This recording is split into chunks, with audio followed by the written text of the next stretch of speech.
Hi, my name is Matt Murton. I'm a residential real estate agent with Compass here in Bethesda, Maryland, which is a suburb right outside of Washington, D.C. And as I've been looking for topics to talk about this week, I realized that one thing that we're not seeing a lot of coverage is the difference between the market of 2008 and the market of 2022, now market 2023.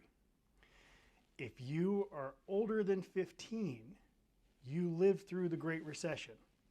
Now, you may not have been a real estate agent or a home buyer or a home seller or even a homeowner in 2008, but you did survive the Great Recession.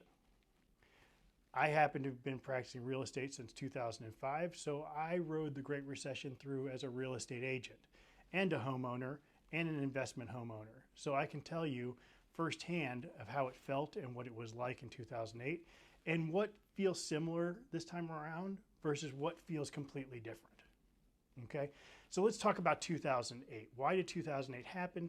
It happened for a myriad of reasons. Most of them were based around the mortgage industry. We had what was called no-doc loans. We had negative amortization loans. We had exotic interest-only ARMs. And what ended up happening is that you got to people who owed more on their loans than their houses were worth, owed more on their loans than they could afford on a monthly basis, and that caused the crash or the collapse of the mortgage industry in 2008.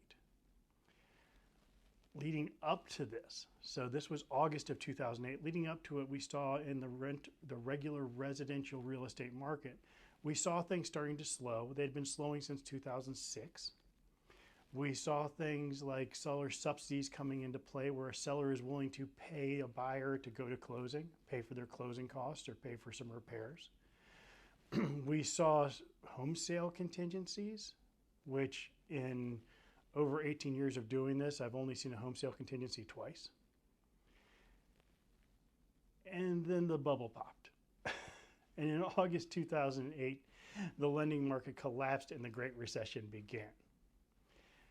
We had a problem though. We had too much inventory.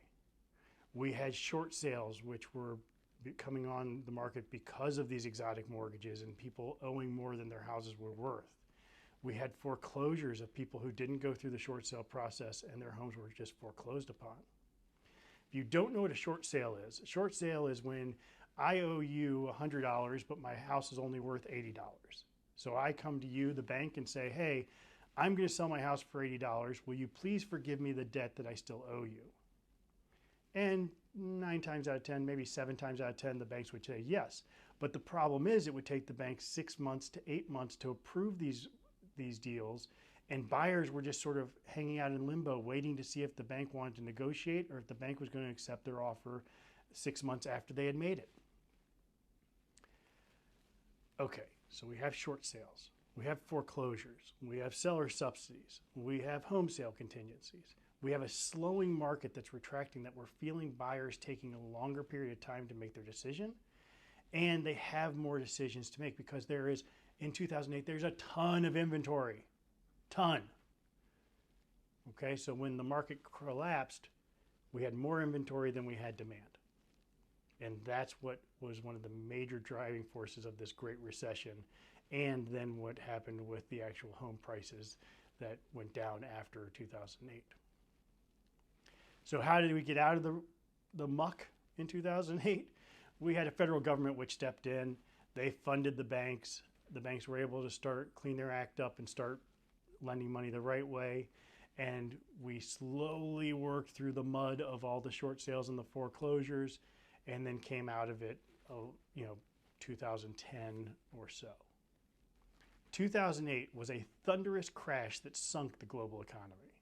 So now we're into August of 2022, and we've been riding a 3-year-long high of multiple offers, bidding wars, non-contingent contracts. Seller subsidy? No way, we never even heard of those at this point. We were selling like we were back prior to 2006. Difference is the mortgages now were full doc mortgages. They weren't these exotic mortgages that were meant to leave the buyer holding the bag after 3 years. August comes around.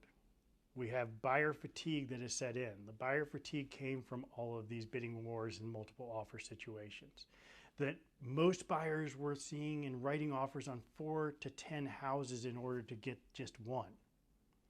Inventory was still low, but prices had moved to a point where they were 38% higher in August of 2022 than they were in March of 2020 when the pandemic began.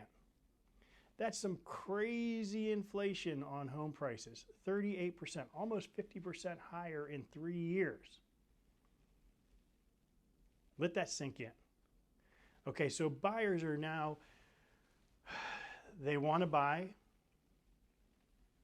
Inflation has driven prices super high, but the saving grace was up until about May. Interest rates were 3.5%, 4%.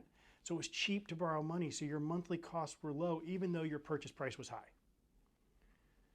So in August, we start to see buyer confidence pull back a little bit. Inventory still remains low, but less new homes are coming on the market than year over year. The federal government steps in to start really fighting inflation in a major aggressive fashion by raising the Fed every meeting they have. And this has gone on for the past 6 months. So when you increase the Fed rate, it doesn't mean that the mortgage rate will increase, but guess what? The mortgage rate increased and we hit 7% in November. Now, I'm not a mathematician, but I know that 7% is almost or more than double 3%. So in 1 year, we saw the interest rate double for mortgages. This means that those high-priced houses that were affordable at 3.5% are no longer affordable at 7%. This means if you were shopping up to $500,000 for a home, overnight your affordability dropped down to $400,000. It made people take a second look at the market and try to decide if this is really what is good for them. Now, rents were continuing to go up, so paying somebody else's mortgage wasn't any cheaper. And if you wanted to start the dream of home ownership, there's only one way to do that, and that's to buy a home. So we have the Fed making their aggressive stance against inflation. November, the interest rates hit 7%. By December, we're seeing days on market grow over a month in some of our markets. And we're seeing seller subsidies return. And inventory was really low.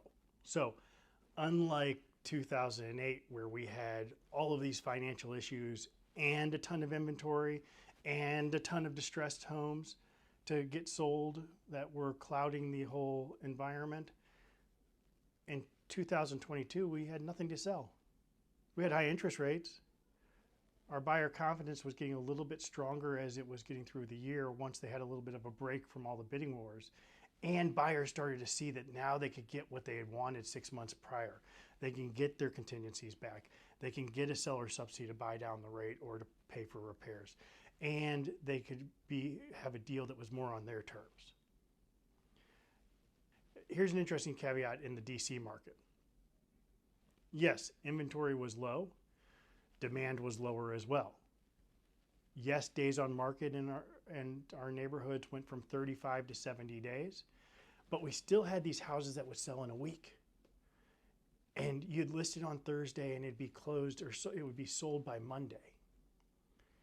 That's still happening in our hot neighborhoods. That wasn't happening in 2008. It took a full 6 months to a year for that to come back in 2008. It wasn't until the spring market of 2009 that we started to see bidding wars again. So what's the outlook for the rest of this year? Well, they're calling this a slow session.